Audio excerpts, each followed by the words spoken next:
Hello. That was good.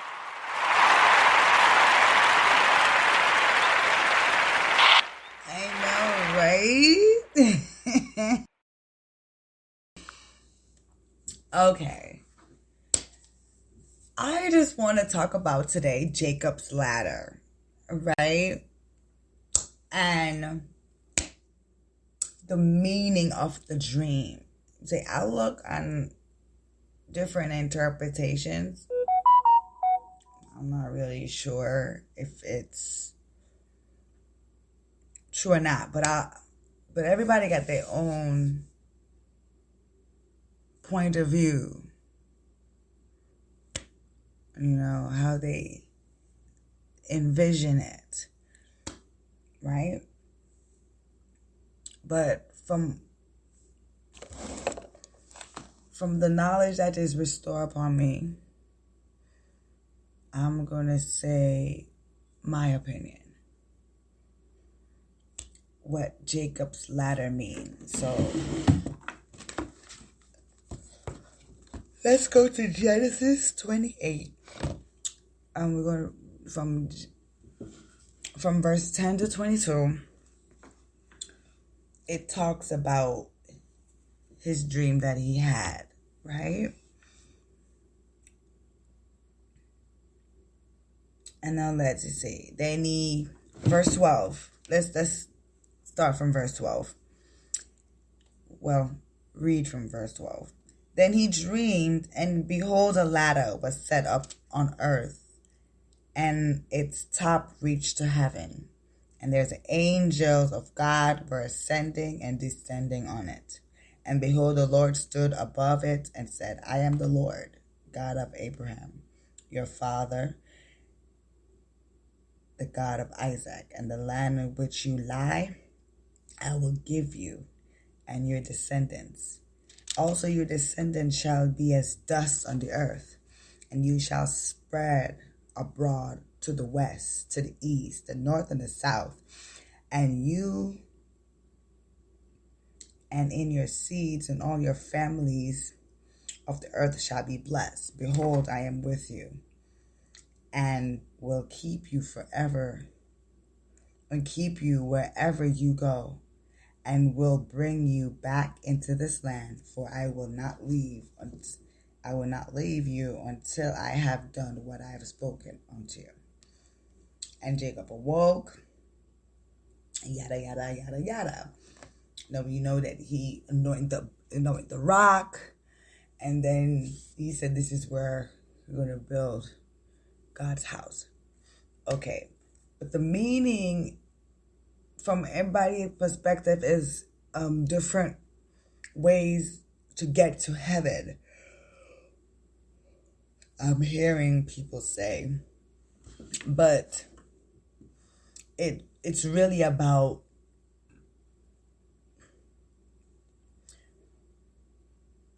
the steps, the ladder. It's more about what it took for you to get to heaven. It's not really about, well, I wouldn't say it's not really about ways to get to heaven, but it's more about who was in line that came for you to get to heaven. That's what it means, like the steps that it took for it to be done, what was written. First, we're going to start with Abraham covenant. The covenant that Abraham have, that's the first step, because it wasn't for Abraham, we wouldn't be able to have anything. So you go to Genesis 12, and you can read from 1 to 6, and it tells you the covenant that Abraham had with God. We're talking about circumcision cutting off the extra flesh, the cleansing, like the reborn, because even if you're not a Jew and you're just a Gentile, but for even if you're not born in that race, but you're circumcised, even if you're a Gentile or a Palestinian, whatever nation you're under, but Gentile means sinner. And if you're of that, and you following of Abraham's covenant that God store upon him and his grandchildren, which you are, it means even if you're not a Jew, born Jew, you're still would be formed a Israelite because you're under the covenant of Abraham, because you are one of his descendants, if you understand what I mean. So it starts with Abraham. That's the first step. And then it continues with Isaac and his sons, Jacob and Esau. So we know how that go about. They were fighting since the womb, from my understanding. And they even in life, they were fighting. Jacob went about his business after the clash, and then he had his dream. But his dream was telling him about what happens before he came and what will happen after he leaves. Because of his 12 sons will actually be the tribes of Judah, if you understand what I mean. Because remember, Jacob and Esau, they were fighting, and even then they stopped fighting, and Esau opened his arms to him after Jacob went through his trial and tribulations. But his sons are what we are all under, if you get what I mean, because we are still a part of that tribe of Judah because of his lineage of his 12 sons, if you get what I mean. So that's another few steps. And then you go to David. Because remember, David, through his lineage, he had his son who made the temple. And because of his sin he made with Bathsheba and was it Saul, it continues with his nephew. So Yahshua didn't come from his loins, but it still came from someone in his family, because Joseph is related to David. I believe Joseph was his nephew. It was a nephew, it's his cousin, but they're still related. And that's how Yahshua got here. You see what I'm saying? And then what after Yahshua came? Yahshua came, he died and resurrected. And then what follows that? The gospel of his resurrection.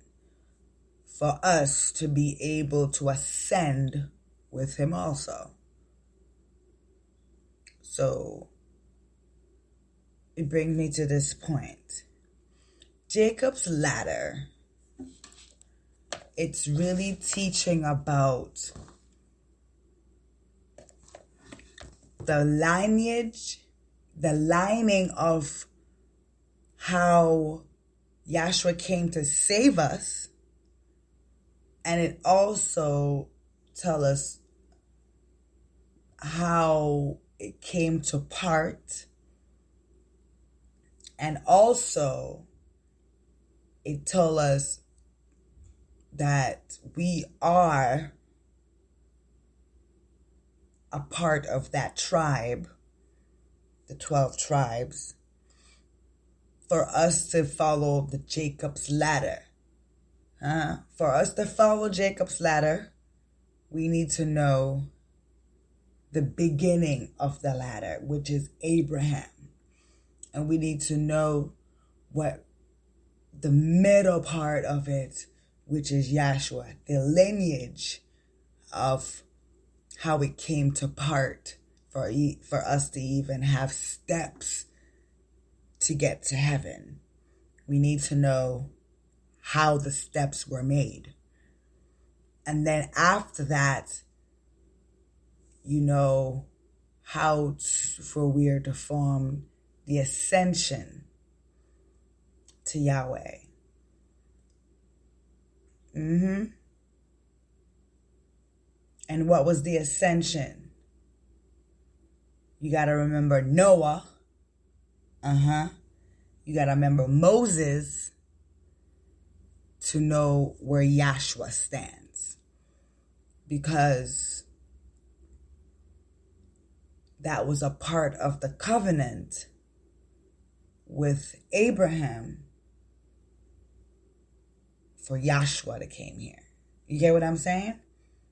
Because remember, before Yahshua, it was Moses. Because remember, Moses had to build that Ark of the Covenant for the 10 Commandments to be put in it. And for it to be put in there,